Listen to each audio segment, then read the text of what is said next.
Anyway, we have got a fantastic couple of days lined up for you. Great speakers from great companies. We've got some really exciting workshops where you can get hands-on. We've got panel discussions, a fireside chat, which is, I think, a new one for this year. The file will be installed later, I'm told. I always get a lot of compliments on the event and how sort of smoothly organised it is. Keep them coming, but it's got nothing to do with me. Max and the team work tirelessly, as he's perhaps hinted at, over the year to put this all together. So sadly, like any big event, like the Oscars, you always need a front man. And George Clooney is apparently busy with twins. The budget didn't stretch to even one of the Kardashians, and apparently Donald Trump is otherwise occupied this year. So you have been lumped yet again with me. Just because I'll be up here for a little while and you'll be sick of me pretty quickly, I'm sure, I just want to give you a bit of background on where I'm coming from. I'll perhaps pose some questions when you're all a bit shy of asking some of our august speakers what they know. But I'm a director here at Brand Genetics. We are an insight and innovation consultancy. We work with the likes of AB InBev, PepsiCo, Mondelez, Unilever, and so on, to help them see opportunities that others don't. So that's us. But to start things off on a really positive note, I want to talk about a future in a few years' time when none of our jobs will exist. That's an upbeat start for the morning, right?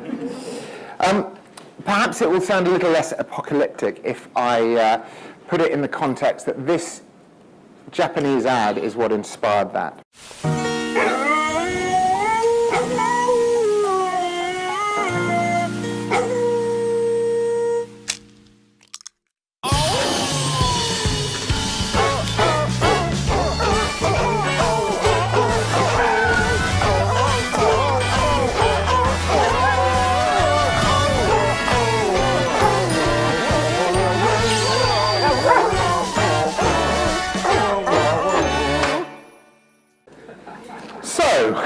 Anyone confused?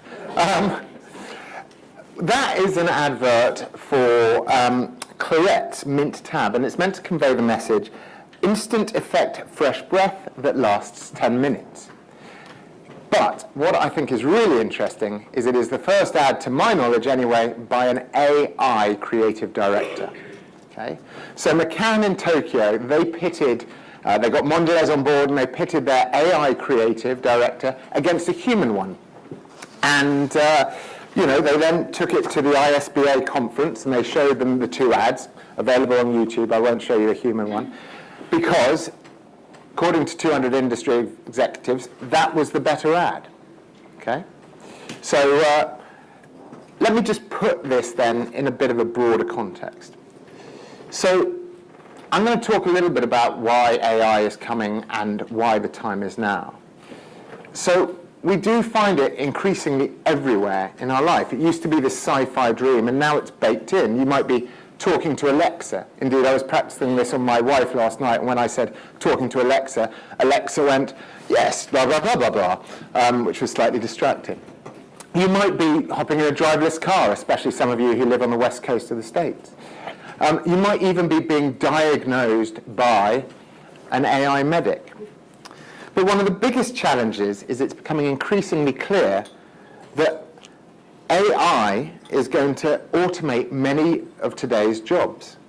It's predicted that AI will replace 16% of jobs over the next decade, and close to 3 million workers will be reporting to or supervised by robot bosses. I don't know which of those stats is more scary. Now, we all know this is particularly an issue for low-skilled jobs. But what about more creative jobs, like insight or innovation or design, the kind of jobs that we all have? Well, while we might have considered creativity a uniquely human trait, this should be a wake-up call, because we're already seeing advanced AI with machine learning entering the creative industries. So we've got IBM's Chef Watson, which is churning out amazingly innovative recipes. We've got an AI musician that apparently can write music that is more Beethoven than Beethoven. And we've got our weird Japanese dog from an AI creative director that's better than his human counterpart. So these examples all demonstrate, I think, just how creative AI can be. So why not an AI innovation director? Will this audience be more to the tune for GIF 2025 than what I'm seeing out there today? Now, I'm actually going to tell you why we believe the future is actually human. Now, this is not a Luddite perspective, I hope. I am actually a cyber optimist.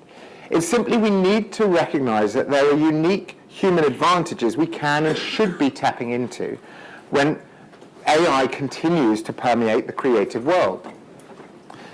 For while there have been huge advances in artificial intelligence in the last 50 years, actually there's been almost zero movement in artificial consciousness.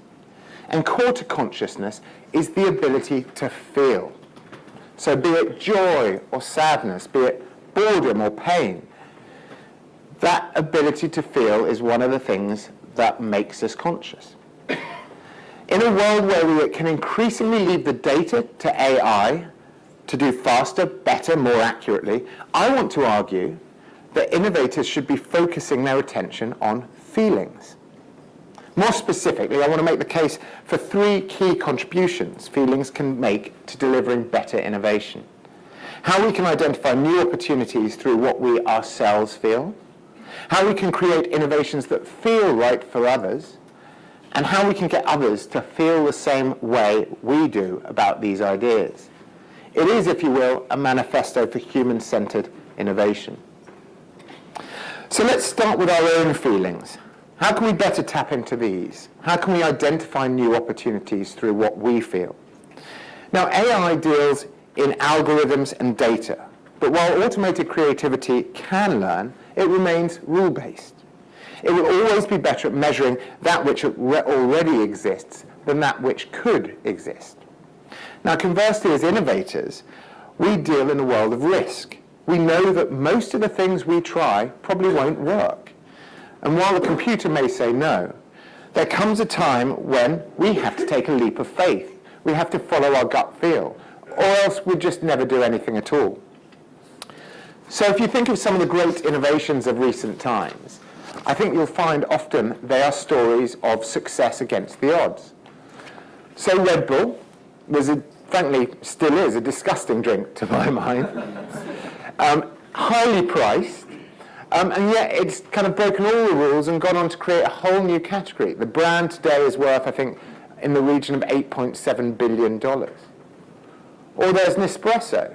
Quantitative data repeatedly told Nestle that this was a niche opportunity, that this would never be sort of a success. But they persevered, and again, today I think they're in the region of $5 billion of sales annually. And obviously no innovation talk would be complete without the iPhone, especially in its 10th year. And Steve Jobs famously said, a lot of the time people don't know what they want until you show it to them. Now, it's very hard to imagine now, but the iPhone was a huge leap of faith. There were great naysayers saying it would never work, I love my QWERTY keyboard, you know, it's not enterprise efficient. And yet it went on to define a decade. Now, we often find that it's the little insights, therefore, rather than the big data, that inspires these sorts of innovation. And we believe that such insights are often sparked by individual instances. So we've set about de-averaging our research, moving away from the norms and the mass, and paying attention to the sparks of insight that may not be representative, but actually help you to see the world differently. Sure, they can and should, where possible, be backed up with data, but data without that feeling is never going to drive innovation and change. So, moving on to point 2, how can we help ensure we create innovations that feel right for others? That in a world of complexity and dynamic context in which all innovation must exist, how can we make it sure that what we create feels right? Now, to help me answer that, let me share a philosophical thought experiment. I know it's still early, but let me share one with you, called Mary the Colour Scientist. Now, Mary, as the name suggests, is a colour scientist, but for the sake of argument, she lives in a purely black and white world. Now, she specialises in the colour blue. She discovers, for example, the wavelength combinations from the sky, just which ones stimulate the retina. She knows exactly what physiological response is produced by blue in the body. In fact, she knows everything there is to know about the colour blue from a data perspective. The question is, if Mary is suddenly released from her black and white world and sees the blue sky for the first time with her own eyes, will she learn anything or not? Now, it's an open question.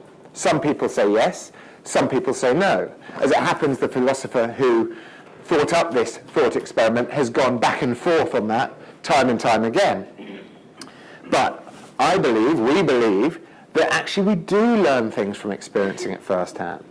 And yet too often as innovators, we can spend our time like Mary, locked in a black and white world, not experiencing that context firsthand or understanding the people we're creating for. Now, it's why empathy, being able to feel what others feel and experiencing the world from their perspective, is such a key skill for innovators. Now, what does this look like? Well, I can only talk from our experience, but at Brand Genetics, we look to create situations that we, our clients, even consumers, can experience ideas and innovations in context. So we've run and participated in countless ethnographies around the world. We've got recently male clients dressing up in tights to understand what that feels like for innovation. And the most fun of all, we had to create a house party in New York. I say had to. It was, we got actors in to play the archetypal guests, you know, the slightly sort of meek host, the drunken friend, etc., to help our clients who had moved through that world of house parties and on into more sophisticated things, understand how their ideas could exist in that context. So however you do it, I would just urge you to get out and see the world through the eyes of your target audience. Go out, walk a mile in their shoes, and get a real feeling of the personal and situational context in which your innovation would exist. So lastly, we all know inspiration is 1% inspiration and 9% perspiration. And a lot of that perspiration, I'm sure you'll agree, comes from trying to drive innovation through a business that is geared towards efficiency. So how can we create the emotional impact that often gets others on board with an idea and helps to drive that change? How can we get others to feel the same way, that same excitement that we do? Now, the eagle-eyed among you may have noticed that one of the least likely jobs to be disrupted by AI was that of the CEO. Perhaps no surprise. I think you are only better off being a dentist right now if you want to avoid digital disruption. But the CEO is human too. And as Daniel Kahneman has shown, humans, even CEOs, are not the rational beings they would like to think they are. We post-rationalize our emotions. And we understand that with consumers, but too often we forget it with senior stakeholders. I want to bring this to life with one last story. You all recognise Dove's Real Beauty campaign, but whilst it seems a stroke of genius now, at the time, like most good ideas, it was at first roundly rejected. Senior decision makers within Unilever felt women might say that that's what they wanted, but when it came down to it, they'd still prefer the old aspirational model of flawless beauty. So how were they eventually convinced to try it? Was it a huge quantitative study around the world? Was it A/B concept testing? No, it wasn't until someone had the bright idea to go and speak to the wives and daughters of these decision makers, to film their responses to this campaign, and then show these guys, and I suspect it was a lot of guys, how positively the women in their own families felt about it, that they finally woke up to the potential. So we must learn from Kahneman and take this lesson on board by bringing to life the human stories that help make data meaningful. In this way, we can work to first capture the heart with emotion and then capture the mind with data. It's something we call stories on steroids. So with CEOs and management likely to be human for the foreseeable future, you need to find ways to appeal to their emotions first before giving them the hard facts that allow them to rationalize their decisions. Because ultimately, this is a game of hearts and minds if you want to drive change through a business. So, in conclusion, ultimately, we suspect the future is going to look a little like this. We're likely to see human and artificial intelligence working hand in hand. But finding that right balance is going to be key. We need to understand and build on what it truly means to be human and what this means for innovation. So embracing our own individual perspectives, our gut feel to uncover new opportunities. Championing that power of empathy and the ability to feel what others feel to create innovation that feels right in context, and creating innovation stories that give real meaning to data and help get others to feel as passionate as we do about our ideas. If you can do this, then I would argue you can be future-proofing your role against AI. But I would also argue you will create better, more successful, and more human-centered innovations. Thank you.